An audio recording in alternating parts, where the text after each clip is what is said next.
Hi,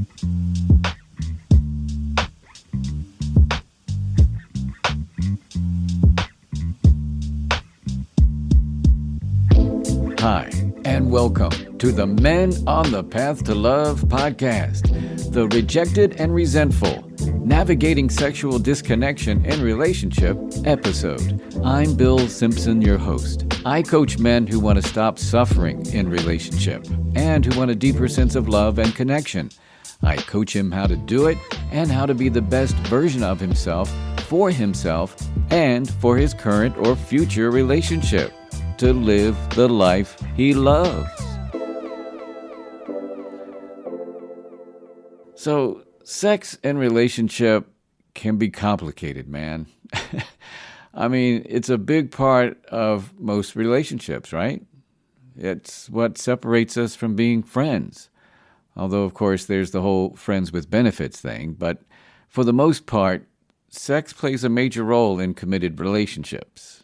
And when it comes to relationship, as opposed to being single and just having sex for sex and not for a long-term commitment, but in relationship, there are a whole lot of men who equate sexual intimacy with feeling emotionally connected, the sense of closeness, or even feeling validated as a man. It's part of how we have been conditioned. And the other side of that is when a man feels sexually rejected, it can lead to him feeling inadequate, feeling a lack of self-worth, being less than a man, that kind of thing. And again, it's part of our conditioning. Or if he feels like he's not getting enough sex and it's not dealt with appropriately, it could lead to him having resentment or even contempt, which is the number one indicator that the relationship is done or it's on its way out. And he can also feel this resentment even when it's about him feeling rejected, because he can internalize that rejection, and then that can turn into anger and resentment. And it's a big deal with a lot of the men I've talked to, and the research shows it as well. Feeling sexually rejected is a huge stressor, especially for men in relationship. And when it happens over and over without talking about it or addressing it, it can leave him feeling not only inadequate or less than a man, but also feeling ashamed, frustrated, or even feeling unloved. I remember early on in my relationships when I would be turned down for sex, how bad I would feel. Part of it was feeling rejected, of course, and it was also feeling disappointed because I'd be looking forward to it so much. I wanted it. And instead of talking about it in a mature way or taking care of my emotions, I would tend to internalize it, being angry and resentful, feeling entitled that I deserved it. All that would be going on inside of me, and then I would be outwardly blaming my partner. It's like, how dare you turn me down, right? Yeah, and sometimes it comes down to a mismatch of sexual needs or libido. One partner may be hot to trot and the other one more, lukewarm. And the one who has the higher libido may feel rejected by the other, and the one with the lesser libido may feel pressured to perform when they don't want to. So you can see how complicated it can get. And when you don't talk about it, keep it all in, it can be a real mess. It brings to mind the complicated case of Andrew and Andrea, not their real names. In the beginning of their relationship, the sex started early, I think like the second date, and it was amazing. And sex was the primary drive in their relationship as the feelings they had for one another started to grow. Then, after about a year or so, as much as Andrea loved having sex with Andrew, she started feeling that she wanted more from him. More communication, more vulnerability, more empathy, and more non-sexual intimacy. And when Andrea would ask for more from him than just sex, Andrew would just shut down. There would be times when Andrew may have had a hard, long day at work, and he was in need of some physical comfort, and he was anticipating sex that night. only to have Andrea say that she was tired and didn't have the energy. She just wanted to cuddle on the couch and watch a movie. So Andrew felt rejected. And over time, the more Andrea would turn down Andrew's sexual advances, due to her being tired and whatnot, the more he felt rejected. And the more he felt rejected, he started feeling resentful. Well, he took it as they weren't on the same page sexually. And again, he just shut down and refused to talk about it. And as time went on, they started arguing a lot. And it got to a tipping point in their relationship as to whether they were going to make it or not. And that's when they both agreed to get help. And with that support, Andrew and Andrea were able to really see each other. That for Andrea, it wasn't that she wasn't sexually attracted to or sexually compatible with Andrew. She loved making love with him. In her words, no one does it better. It was just that she wanted more than just sex for intimacy. And Andrew learned about how important it is to talk about what's going on with him and to be able to express his needs in a mature way. To have a sense of compassion and empathy towards Andrea, which required him to be vulnerable. And he also learned that intimacy didn't always mean having sex. And this was a big pill for Andrew to swallow, and yet he was up for the challenge. He was able to get more clear about his needs for sex and intimacy, and for Andrea to understand Andrew's sensitivities, that his need for sex was his way of feeling intimate, just feeling closer to her and feeling loved. And he really didn't know of any other way. He didn't know that simply cuddling on the couch without it leading to sex was a great way to feel close. And in hearing this, Andrea was very understanding, and she agreed to give Andrew some grace as he navigated new ways of creating intimacy. And the key here was that both of them were open to seeing each other's perspective, finding the room to grow and to stay connected. So does any of this stuff I'm talking about ring a bell? Can you relate to feeling resentful when you get turned down for sex? Well, it's quite common, actually, for men to feel this way. I know I did, like I said, in the past. So what can you do about it if you are consistently feeling rejected, or that you feel like you're not on the same page with your partner or spouse sexually? What do you do with those feelings of rejection? Maybe feeling inadequate or less than a man and all that. All that can lead to feeling resentful, feeling disappointed and frustrated and angry. Well, the first thing to do is try to get really clear about what's going on with you. And I know it's hard for some guys, but before you start blaming her for everything, take some time to notice what you're feeling. And when you're in a calm place, then that's the time to talk about it.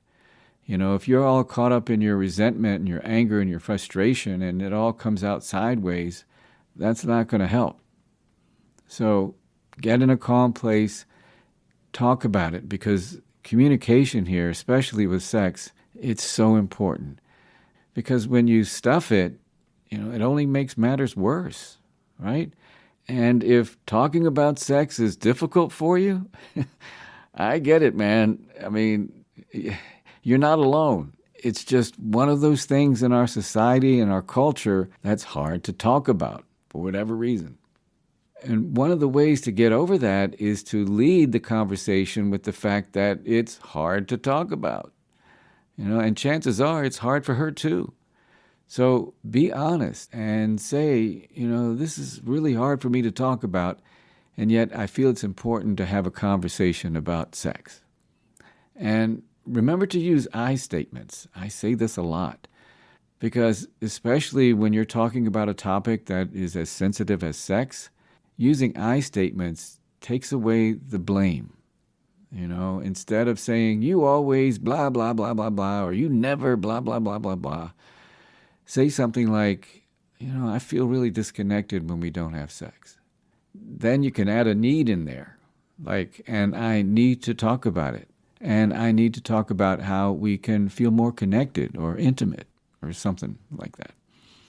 And if you're feeling like the two of you aren't on the same page sexually or don't have the same desires, just accept it. It's okay. And then take some time to explore and see what interests both of you.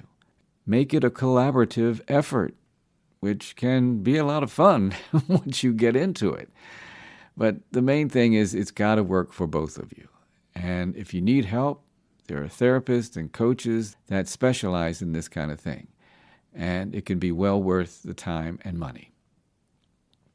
And when it comes to feeling rejected, try not to take it so personally. And I know it can be hard, right? Because it feels really personal. Try to see it as a temporary thing and that there will be other times to have sex. And be careful with your expectations. This can get us in a lot of trouble. You may have this agenda in your mind, you're thinking all day that you want to have sex, right? Yet she may be on an entirely different wavelength. And even if she, hints at it in the morning or you're flirting, during the day, but then changes her mind later because whatever reason, she's exhausted or whatever, it's okay, man. It's only temporary. And as I say a lot when it comes to sex, it's always better when you're both into it. Okay? And if you are consistently being rejected, even after talking about it, then again, get some help. It's out there. And another way to deal with rejection is having self-compassion. I talk about this a lot too. It's something that we as men don't get taught. Most of us, men, women, we just don't get taught this. I had to learn it, and it's a real life changer, let me tell you. So, having self-compassion when you feel rejected, just acknowledge it. Have compassion for yourself as you would for someone that you care about that's going through the same thing you are. Just have compassion for it, and then let it pass, because it will. Figure out what you can say to yourself or you can do to make you feel better so you can move on.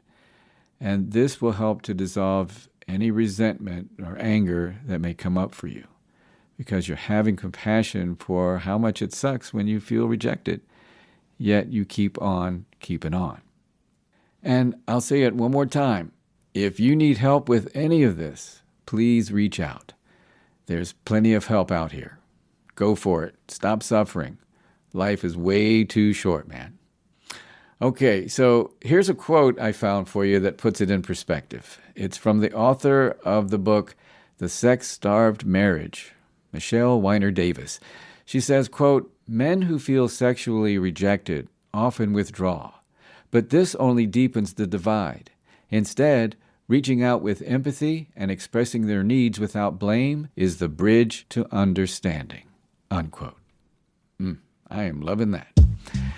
And that's going to do it for this episode of the Men on the Path to Love podcast, The Rejected and Resentful, Navigating Sexual Disconnection in Relationship episode. I'm Bill Simpson, your host. I thank you for listening.